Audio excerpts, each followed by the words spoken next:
After high school, at 18, I join what will take me years to realize is a cult. It starts with meditation meetings at a converted little church in San Francisco's Fulton district. Before I know it, they are offering me a free trip to New York City. In exchange for serving as a courier for some documents, I'll get to visit the master, Sri Chinmoy. I think this is the fresh start that I need. I find myself in Jamaica, Queens, knowing no one, and with even less money than Madonna's legendary $36 when she first arrived in New York. There, with the rest of the local disciples, I attend weekly meditation meetings above an old garage near the Sutphin Boulevard train stop, in a space called Progress Promise. Everyone there is sweet, loving, and divine. Being around them helps me forget the challenges of having no money and no way to get home. I cheerfully embrace my new life and begun what will turn into a 7-year-long chapter. The first 4 years, I worked there as a dishwasher 8 hours a day for $25 a week. After that, I work in a divine enterprise, silkscreen factory, and I attend weekly public meditations at PS 212. Then the required weekend meditations at the tennis court, a compound built adjacent to several houses in Jamaica that were owned by a shrewd disciple who got rich, renting rooms to other disciples. Known for his emphasis on athletic activity, Sri Chinmoy plays hours of tennis there, during which we are to sit on the bleachers with folded hands. His matches are followed by walking meditations where his disciples file by as he sits in a recliner, rolling his eyes around and bringing down the higher worlds. He definitely has some kind of powers. He is also a consummate schmoozer and charismatic charmer. Often he hosts various celebrities, Roberta Flack, Eartha Kitt, Gorbachev, Eddie Murphy, Pia Zadora, Bill Pearl, Clarence Clemens, and an incredibly long list of political, entertainment, and athletic figures. He makes a show of lifting them literally overhead on a custom one-arm press machine. Then has his disciples sing a song he's written exclusively for the person of note in attendance. Finally, he presents the person with a cake or a trophy. All of this almost guarantees an endorsement by said personage. Sri Chinmoy is not the first charismatic, spiritual, or paternal religious figure in my life. The first was Reverend Al. It all starts very sweetly when I'm 14 and my mom and I change churches by her choice, since she finds the Catholic Church cold and unwelcoming. I find I'm impressed by the charismatic, imposing black man who leads this all-white congregation. He is a masterful musician and also serves as the church organist. While introducing me to Bach, Mozart, Haydn, Johann Pachelbel, Camille Saint-Saëns, and many other great historical composers, Father Al also begins almost imperceptibly seducing me. He also nurtures my interest in art, eventually encouraging me to apply to an art-based high school. With an absent father and a mother who is addicted to prescription drugs, I am the perfect prey. I am desperately seeking a stability lacking at home, so ironically, the first emphasis of exploring my artistic side is encouraged by my pederast.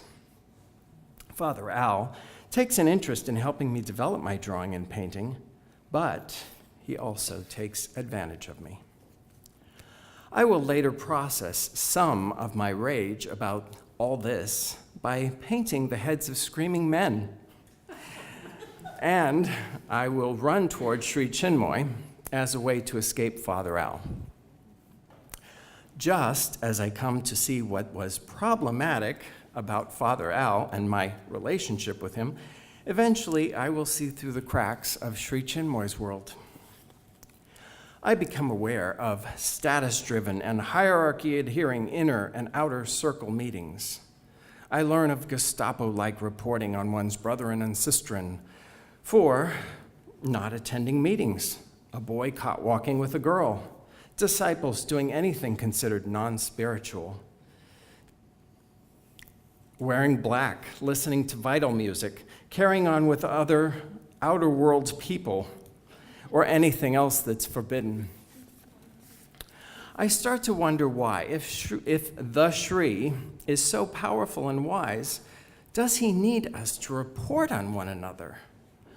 Why he needs so many fundraisers, so he can travel the world on his one-man marketing campaign to get more disciples, to get more workers, to get more money, to get more fame.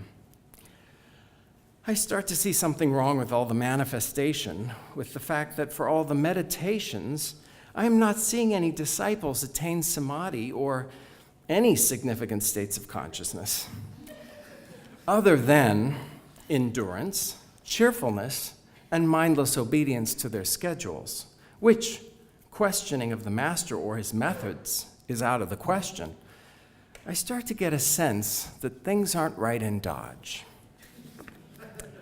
I hear rumors that Sri Chinmoy, who preaches sexual abstinence, has been taking advantage of some of his disciples sexually, just as Father Al did to me.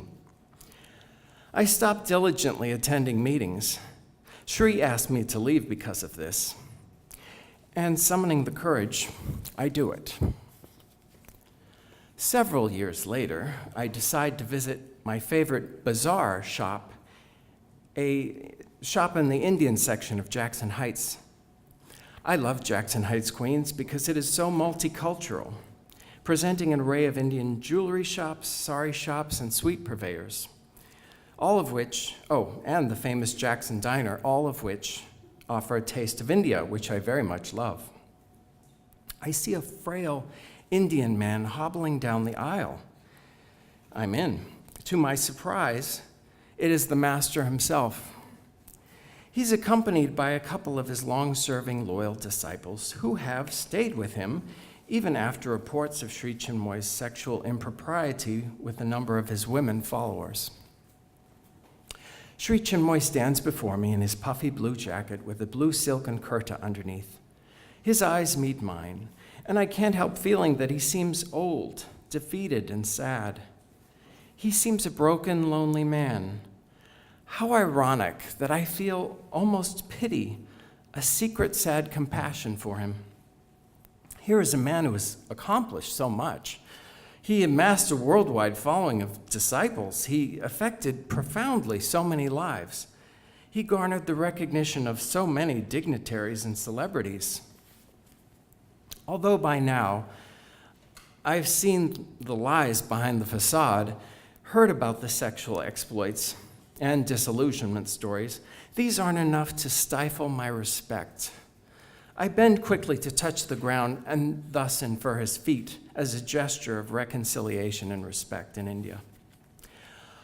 Although the facade has crumbled, he is still my guru, my ex-guru, and despite him having asked me to leave, a blessing, he had still been the focus of so much of my attention, devotion, and time. He inspired me even to be here in Queens, New York. He inspired me to discover the splendors of New York City. He inspired me to run 4 marathons. He exposed me to an international assortment of some truly beautiful people. Out of this respect and even gratitude for the good parts of what was, I fold my hands. He speaks to me briefly, asking how I've been, giving a small smile, and then walks away. I somehow know I will never see him again. The very lack of joy at the sight of him, and even more the arousal of pity, speaks volumes to me inwardly. It confirms to me that I no longer need him as the orchestrator of my life, the barometer of my correctness or worthiness or approval.